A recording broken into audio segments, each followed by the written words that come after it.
This podcast is sponsored by nobody.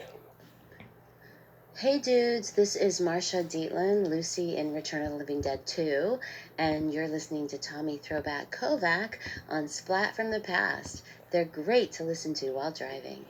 Hey dudes, welcome to Splat from the Past, the only 80s themed horror and sci-fi show where things can get totally radical.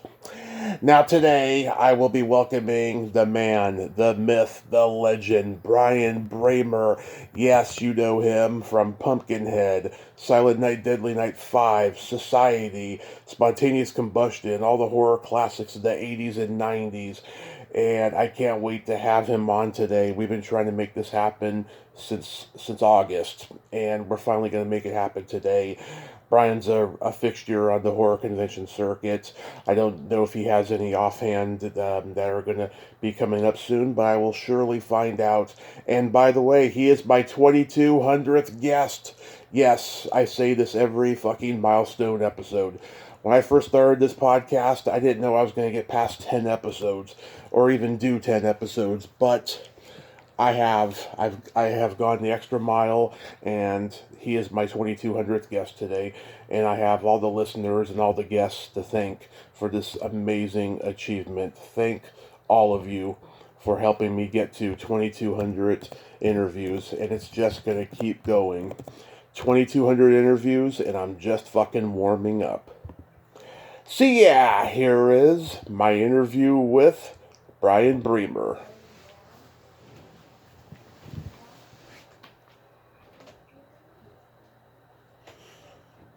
Hey, Brian, welcome to the show. How are you today, sir? Hey, Tommy, good. How are you? Oh, I am ecstatic because you are my 2200th guest today. Whoa, congratulations. I'm honored. Yes, thank you so much for finally taking the time today. We tried to make this happen, all summer, but Long we time. did. Yeah. Thank you for your patience. Yeah, it's been a busy, crazy, weird, wild year, but I'm glad we could make it happen, Tommy, and thank you very much for hanging with my schedule, and yours too. Absolutely. So, going back in time, did you gravitate toward acting early on in your childhood?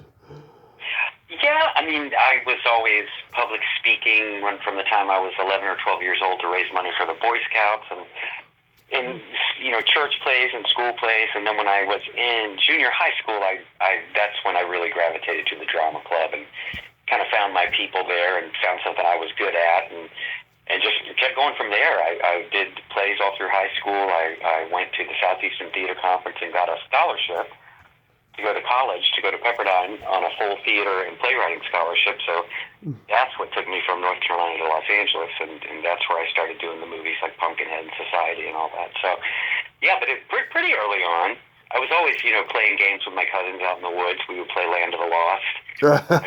I'd be a flea stack, Yeah. and on the big power cables, and not on the power cables, but the power towers out in the back of our house were the time travel machines.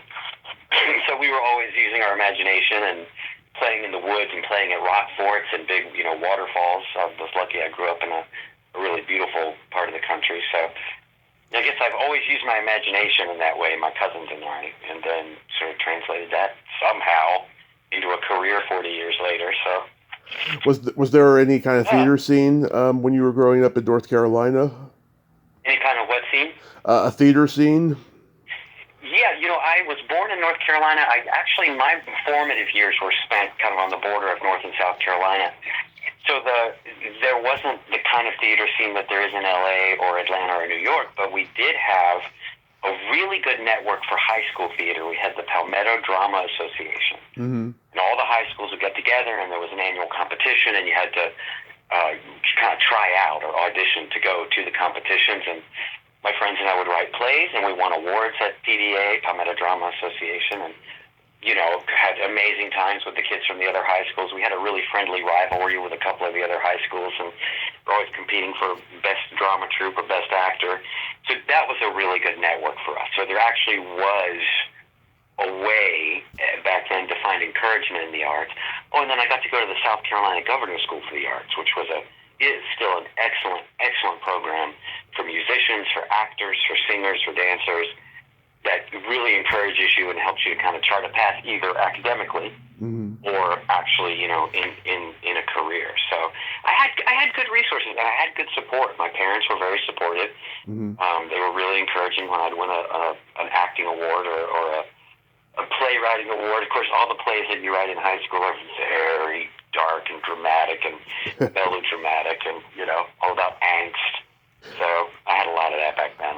Yeah, you want to show your rebellion side, like, right from the get-go. Right on. And it's a good, fun, safe place to do it because you can write about characters and things and not name them, but, it really is a good outlet to address things in your life and, things that I still, if I'm struggling with something emotionally or mentally, I tend to write. I tend to write it out or write it down or write affirmations or just write about it in either a narrative fiction or just in a journal.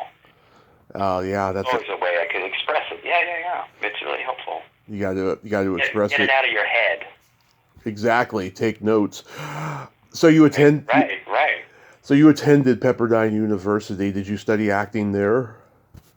I did. I actually went on a full theater and playwriting scholarship. I wasn't extremely disciplined with the playwriting, but part of getting that full scholarship is you had to work to pay it back. So you worked in the theater.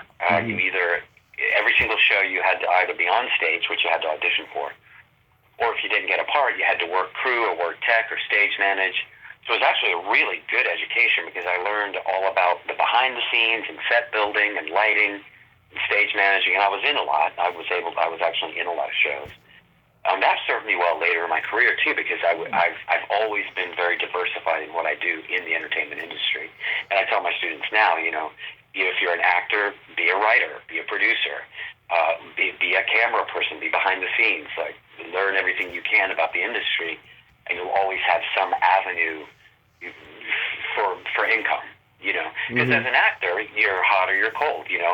It's funny, the movies that people know that I did now are 30 years old, and they're just coming back in the public consciousness, and it's kind of reinvigorated that part of my career. But I've been a television producer. I've worked in casting.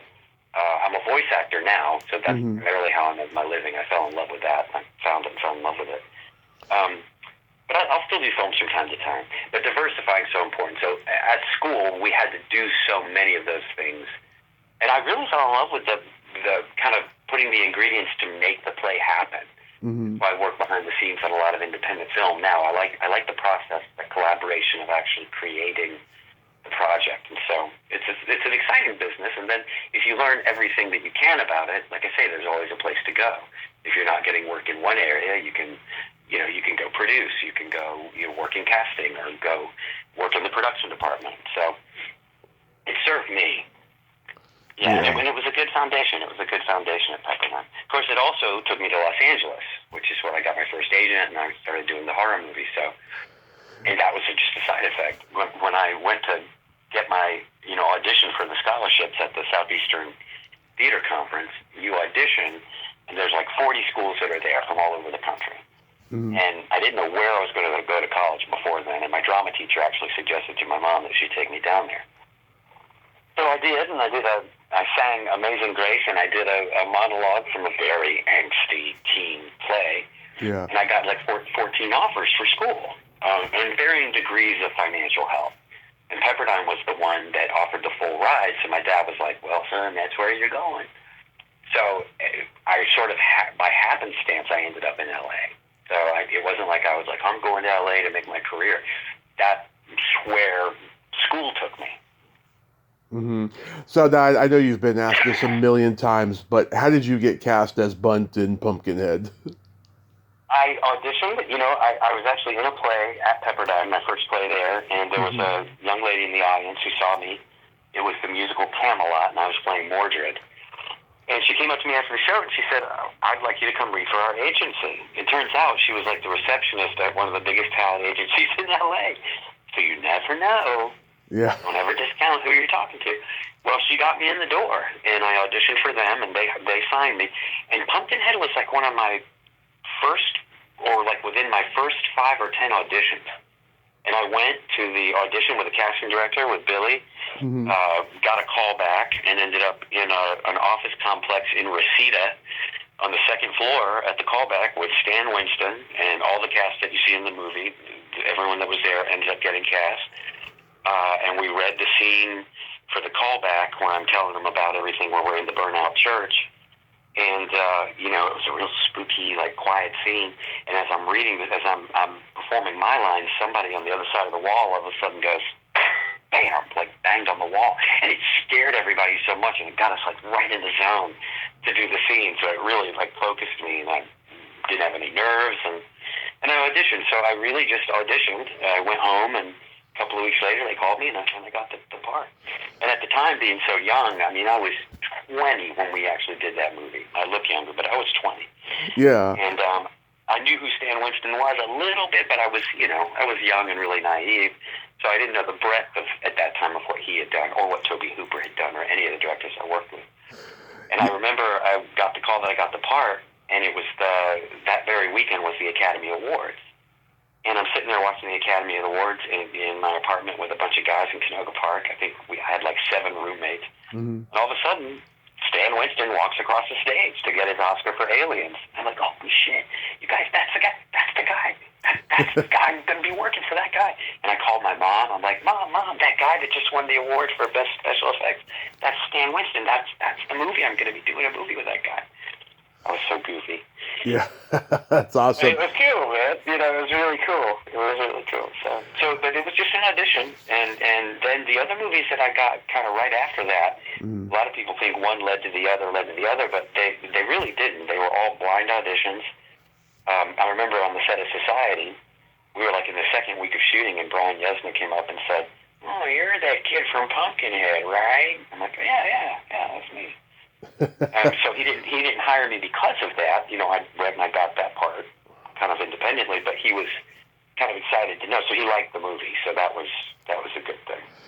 Yeah, it's funny. I was about 7 when HBO started playing Pumpkinhead, and I wasn't allowed to watch it. Oh, Jesus! I wasn't allowed to watch it till I was older, but I watch it even now, and I'm like, God, this is just an original, just complete mindfuck kind of a horror movie.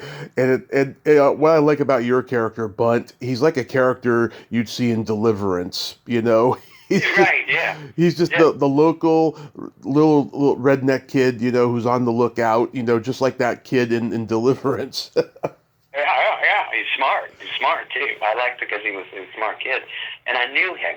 I'm from North Carolina. Yeah. My family lives in Appalachia. That's where most of my family is now, even though we didn't shoot it there. But I knew who he was. I knew when I read the script. I'm like, I know this kid.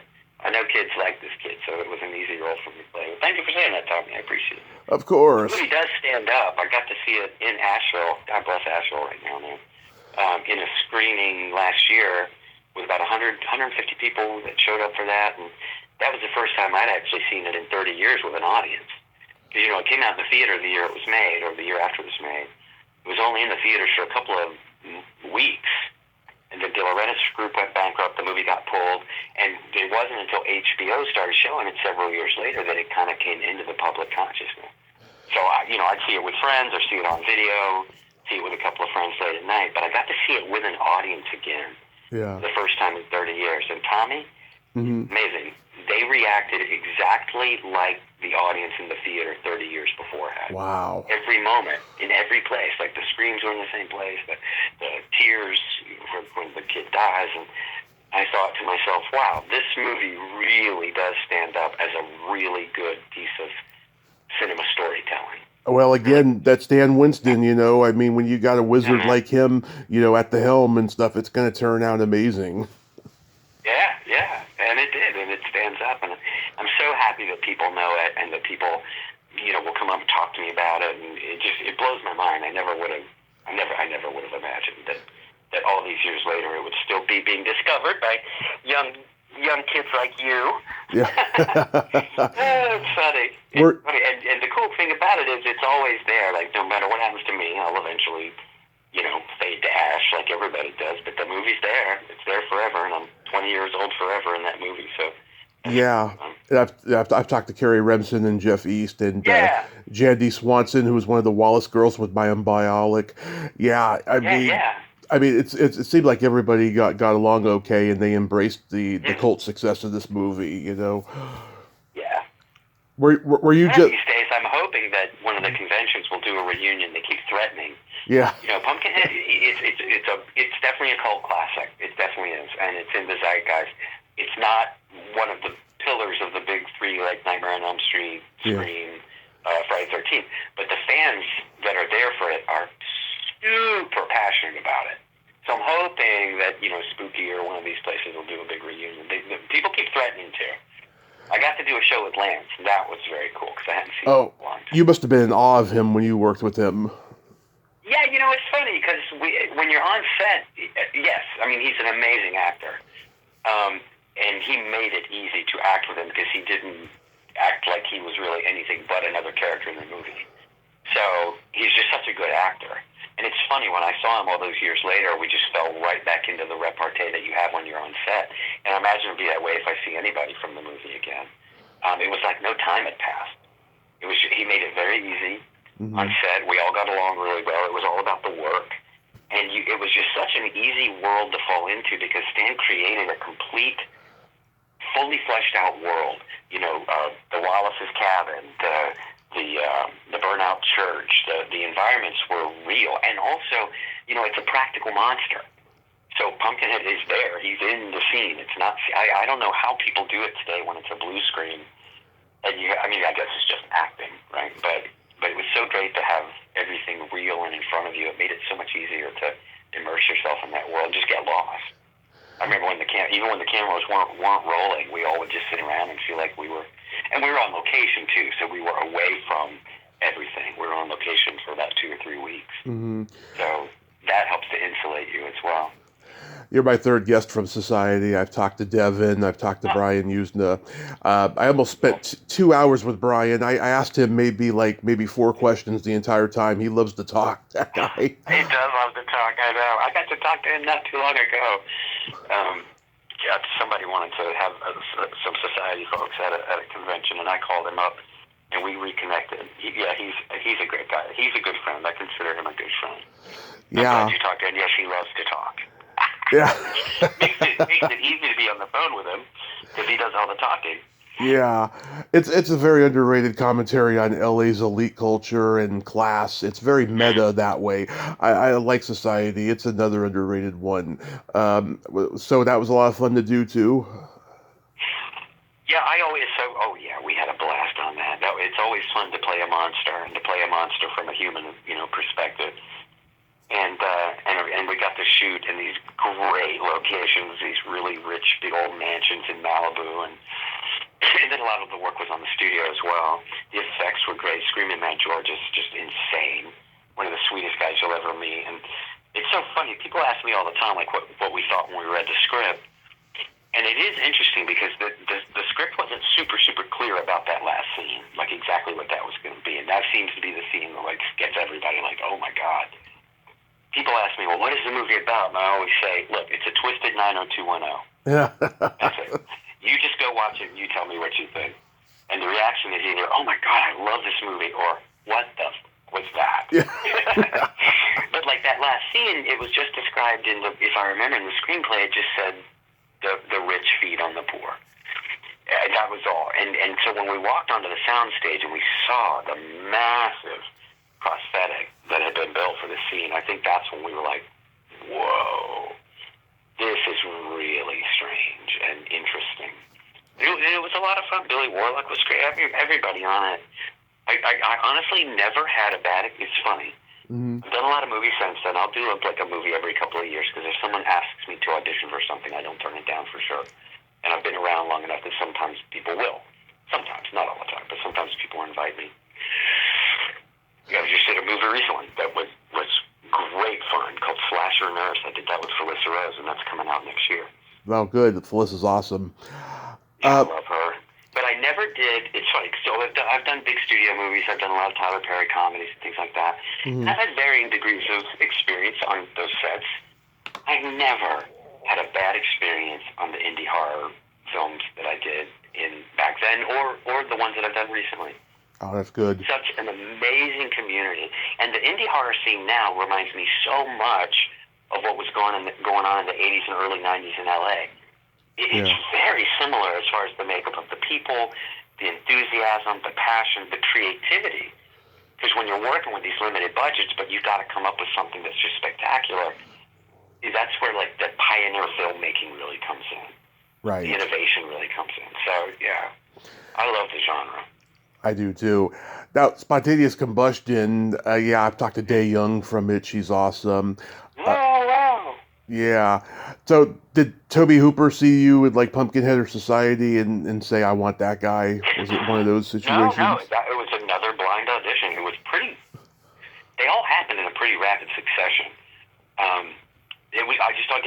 I just auditioned and I got the part. But Toby ended up being a really good friend. I'm very protective of him. Mm-hmm. I loved him, and we would go to his house and have dinner. I remember the first time we showed up at his house in Bel Air for dinner. He had a big model of the Mangler, movie The Mangler. I remember. A big, huge model of the Mangler on his dining room table. And we actually sat down after dinner and we screened. I never can remember the name of this movie, Tommy, but he did a movie with Robert Englund that's about the Marquis de Sade. Oh, Eaten Alive. There you go. Right. Yes. And the name changed a million times. But we actually got to sit with him in his living room, and this big movie screen dropped down, and we screened the rough cut. Me and my friend Stan, and I think Eric Lasher was there. He was a still photographer on a lot of these. And Toby and his son, Tony Cooper.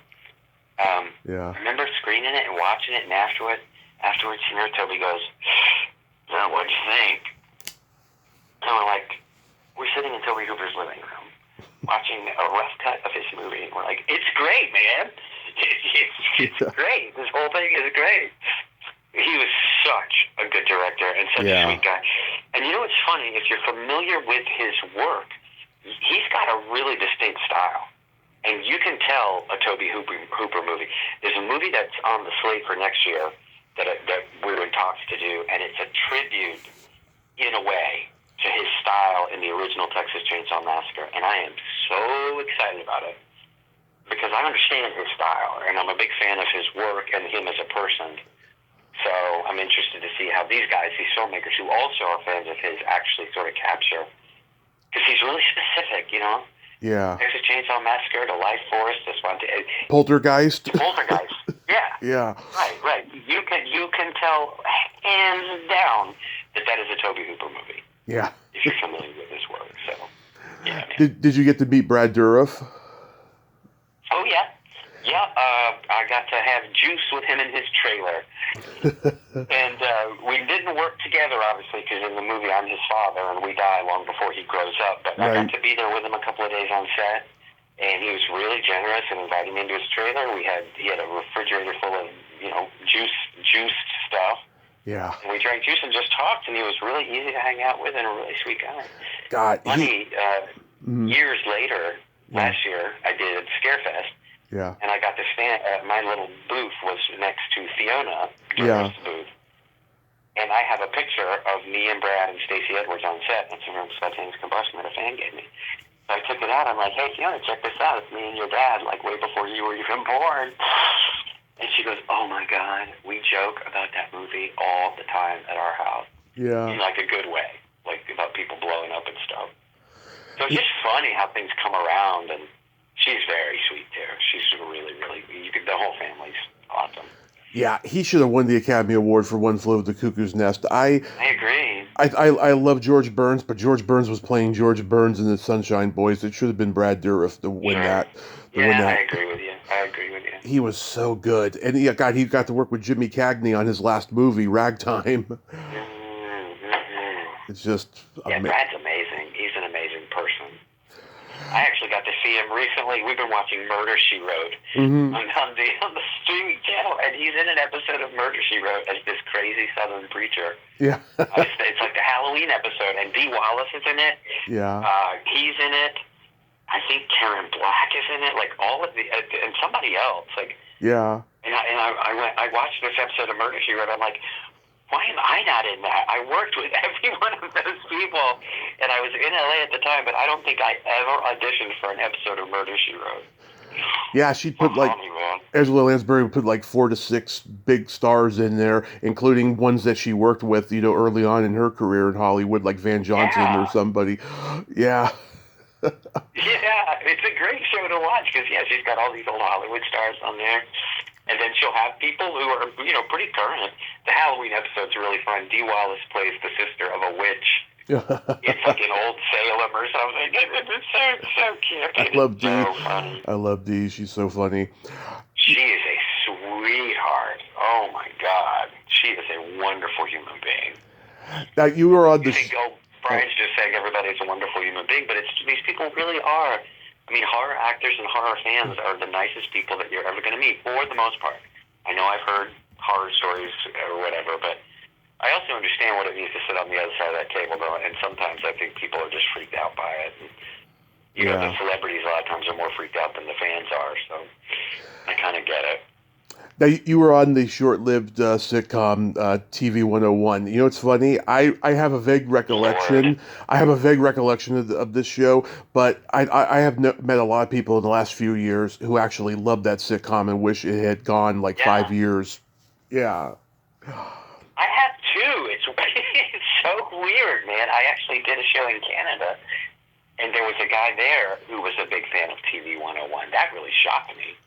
That's one of those things that you think is just faded into the background, but it does have a lot of people that watch it, yeah. Yeah, Andrew It was my first TV series for CBS. We shot that for CBS. Andrew Cassis, who played Wormser in Revenge of the Nerds, I've talked to him. He's a funny guy. Yeah. There were a lot of people in that series. One show to do, they kept trying to find the right place to put it. Oh, yeah? I remember they put us opposite Roseanne on Thursday night, and my dad was even like, "That's not going to work, son. It's not going to work." I'm like, oh, God. If my family's not even going to watch it because it's opposite Roseanne, we're in trouble. Then they moved it to Saturday morning, Tommy. Like, they tried to do a brief Saturday morning. Like, they really tried to find the place to put it, find its audience. I think they just didn't give it enough time, Yeah, well, and also, too, CBS, they didn't have the highest quality sitcoms like NBC and ABC did at that time.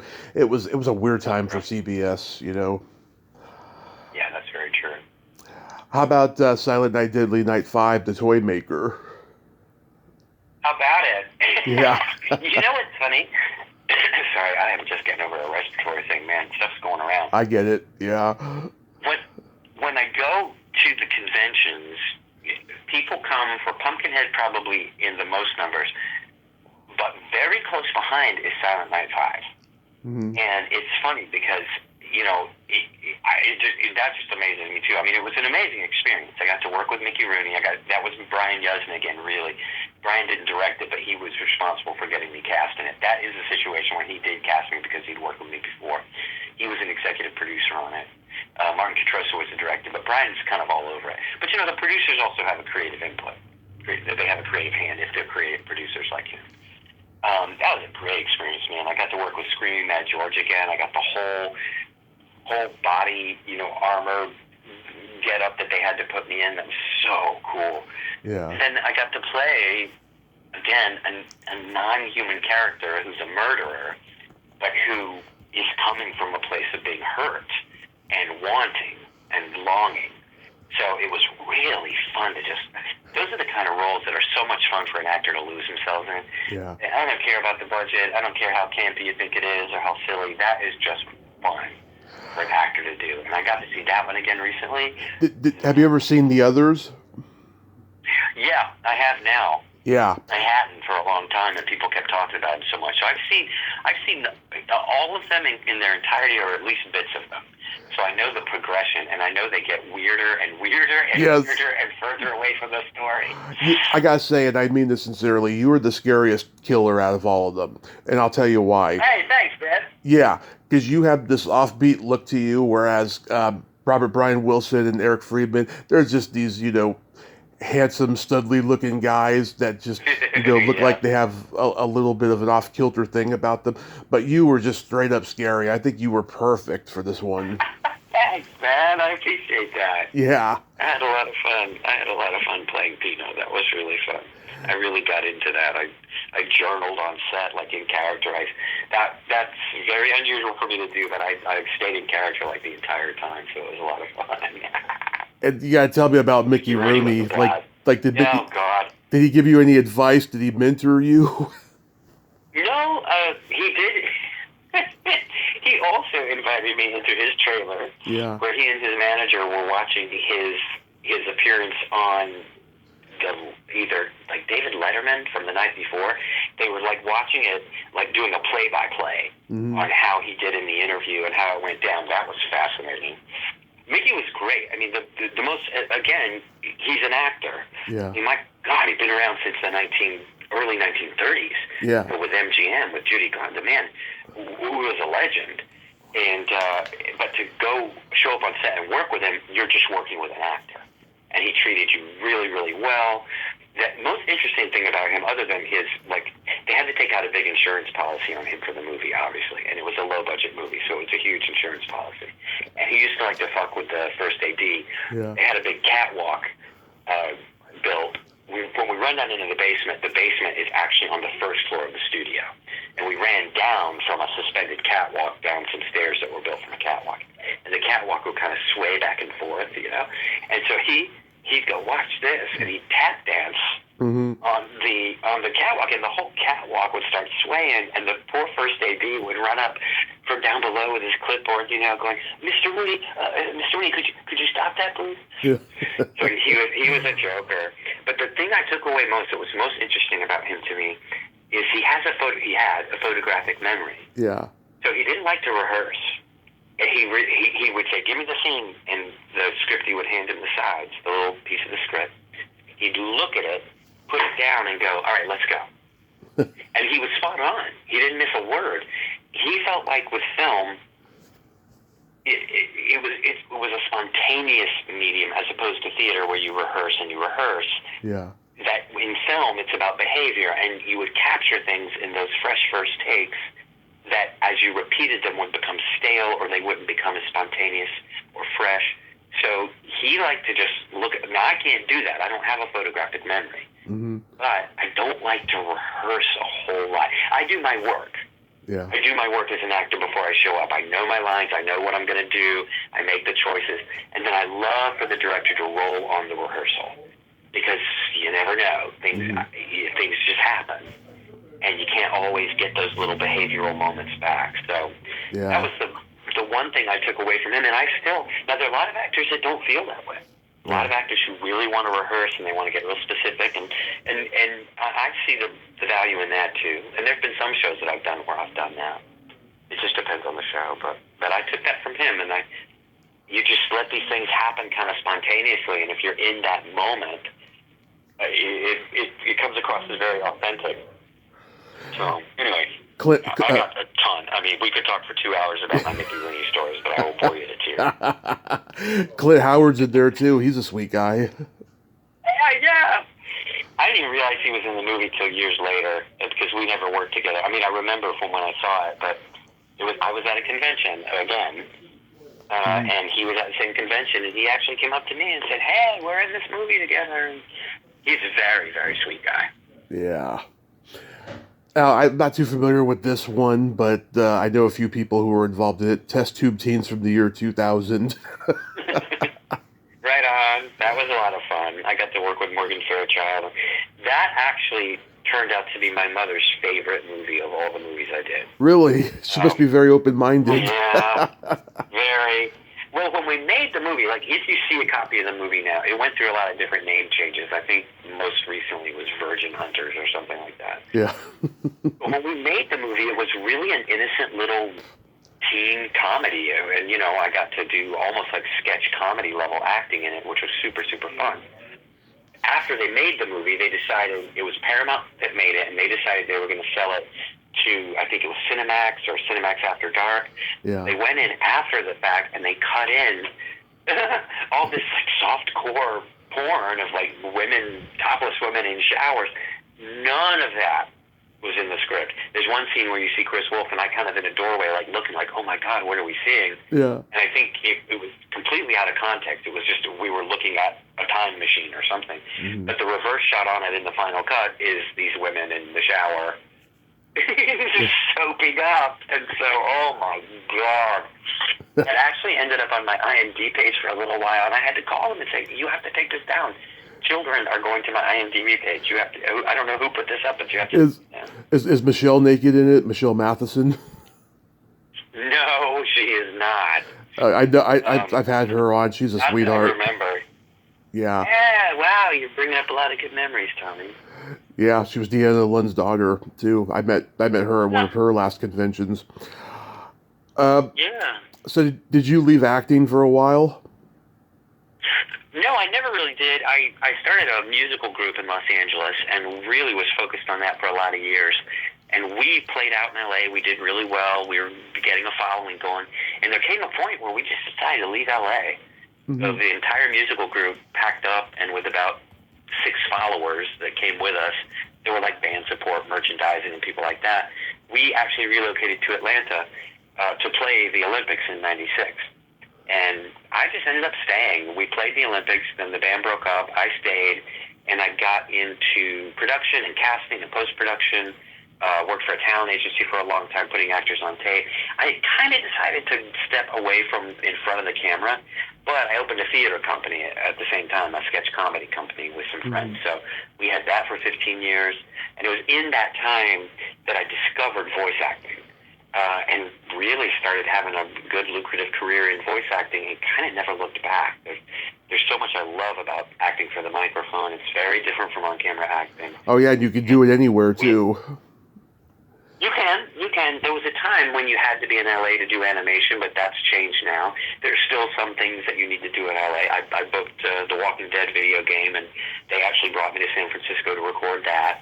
I have a gig now that I can't really talk about until it's done, but we're going to be recording that in Los Angeles. So, nice. But for the most part, yeah. If you have your home studio, 90% of the work that I do is commercial work, and almost all of that is from right here in my office, which is awesome. And also the audition process is, for me, it's shorter. You know, I have 25 auditions a day from the different agents around the country, and you knock them out in the morning. You're usually booked directly from your audition. If it's a big job like the one I was just talking about, there will be a callback. I had a 2-hour callback for this one. But that's very rare. So it's a faster process.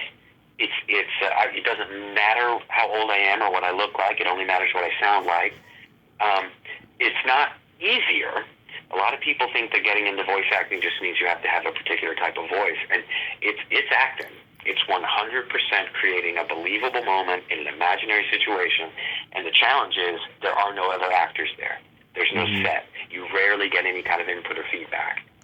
You completely have to use your imagination. And the people who are really good at it, you'll listen to them narrate a story or a book, and you will feel a particular way, because that's their job as actors. So right. I teach voice acting at the Atlanta Voiceover Studio here in Atlanta, and the number one thing that surprises students when they start going down this path is you got to be an actor. You just sound a certain way. If you don't have an acting background, it's a lot harder to understand, to compete. Let me put it that way, to compete. So, but I love it. I mean, I'm still doing it. I'm in my 23rd year as a voice actor, and I do everything from commercials to video games to audiobooks. You know, there's so much to do in it too, Tommy. So, again, you can diversify. So if you're not getting work in a particular area, there are other things you can learn to do within that same craft. And the basic technique of performance really applies to everything. You're usually speaking to one person, reading to one person. So, but you also speak to. Yeah, I love it. You also speak to many students. What made you get into teaching? Well, I've been teaching for a long time. I had my theater company with a bunch of other friends, and I was the director of education for the theater company. So I would teach sketch comedy acting and acting for the stage, and I just really found a passion for it. I started teaching at Atlanta Voiceover Studio, and then recently I started adjunct teaching for Oglethorpe University, and now they've asked me to come on as a full-time instructor. So oh my God, first of all, I had no idea how hard it is to teach full-time. People love your teachers. They are working so hard to bring you this information and material. They're underpaid. Very underpaid, yeah. Thank God I had my voiceover career and the convention. The feeling that I get from teaching is a lot like the feeling that I would get being on stage. So that's the selfish part. the more altruistic part and the more purpose-driven part is it really makes me happy to see someone succeed, to see somebody get it, to see one of my students like book a big voiceover job, to see one of my kids really be interested in film history and want to be a filmmaker, to see one of my kids get an internship at a big studio and start their career. It gives me chills talking about it. At the end of the day, I go, thank you. I'm doing something that has purpose. Right. The selfish part is, I don't know. I get the same feeling as being on stage, and maybe that's just because there is a performance element to teaching to keep the students engaged and to get people interested in it. If you're a good teacher, I think. But it's really not self-serving. In fact, holy smoke! Now that in my first semester as a full-time teacher, it ain't self-serving at all, man. I haven't had a day off since we started the semester, and it is hard work. But it still doesn't feel like work when you're doing something you love to do. Yeah. And I really do love it. I just fell in love with that, and I'm very, very fortunate and just blessed that I'm able to actually do it. I don't know if my body's going to be able to take it. I don't know how long I'm going to be able to sustain it, but I really do love teaching, Tommy.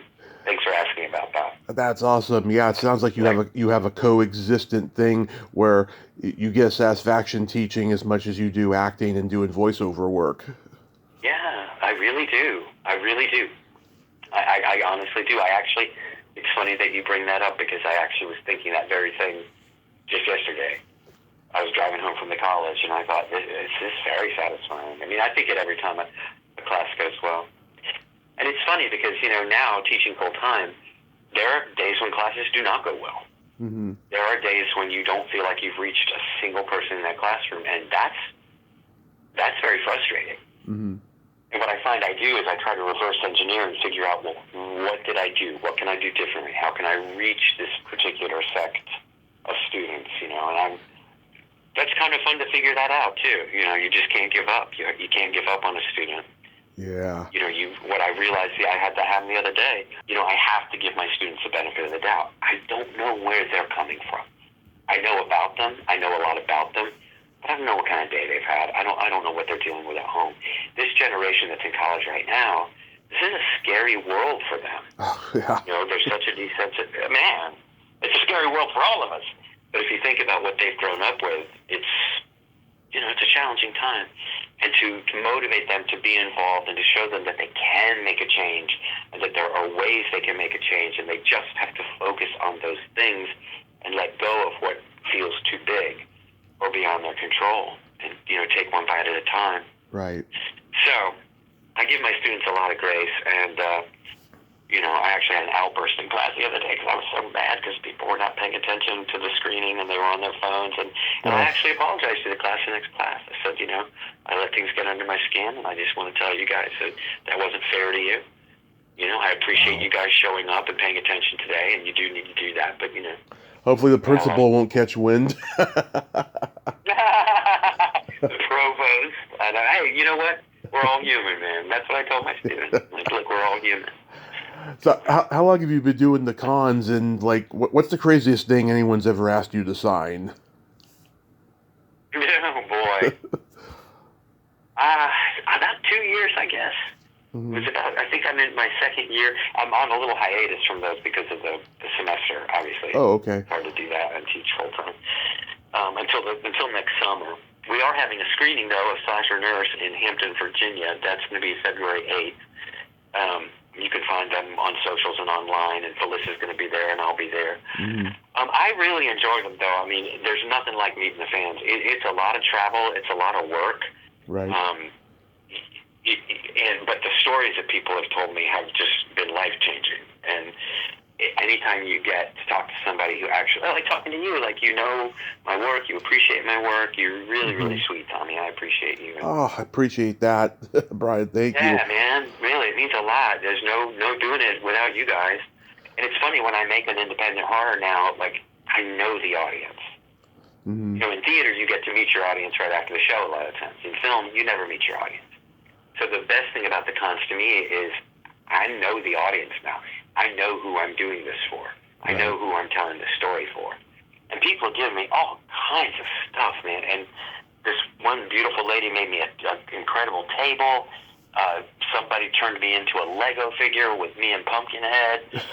Another fan did this beautiful embroidery of Jason Shepard's original artwork. And I mean, but the craziest thing to get signed, probably the craziest thing that anyone asked me to sign, and I signed it, was this lady's bosom, her bare breast. She just Yeah. out and said, "She signed my breast," and I went, "Okay, give me a Sharpie." That's probably the craziest thing. I can't think of anything crazier than that, actually. Oh my God, it's never a dull moment with those cons. Seriously, man, wow. Have you ever thought about have you ever thought about writing a memoir? I have, actually. I don't know if I'm disciplined enough as to write. I like to write, like you said, and I would have to really develop that writer's discipline there. But I've thought about it. I need a ghostwriter to help me and just, interview me and write everything down and then let me embellish it a little bit. Yeah, I have, actually. Just in the last year, someone said I should, and I thought, well. Yeah, I think you got good stories. I think people would buy it, especially the horror crowd. Oh, right on, man. Well, maybe I'll do that. Maybe I'll put that on the slate. I'd like that a lot. That'd be fun to revisit and relive. Brian, thank you so much for being my 2200th guest today. You are amazing. Hey, I'm honored. You're awesome, Tommy. Thank you again. I know it took forever for us to get here, but thank you so much for being interested and for having me. I really, really appreciate it, man. Absolutely. You have yourself a happy holiday season. Be safe out there. Hey. And who knows, maybe I'll see you at a con someday. I hope so, brother. I hope so. All right. Well, you take care, and thank you so much. You too. Bye-bye. Bye. Well, there you have it. Brian Bremer. Ain't he a cool dude? What a nice guy, huh? What an absolute mensch. I'm so glad we could have this talk today, and I enjoy talking to him. He should write a book, like I said. He was an awesome 2200th guest, and God, there was a point where I was like, oh God, is this interview going to happen? Because we kept delaying it so long, but we did it, and it was so fantastic. I'm glad we could do it. Well, until next time, this is Tommy Throwback Kovac saying there's no shame in living in the past because the present sucks. Later, dudes.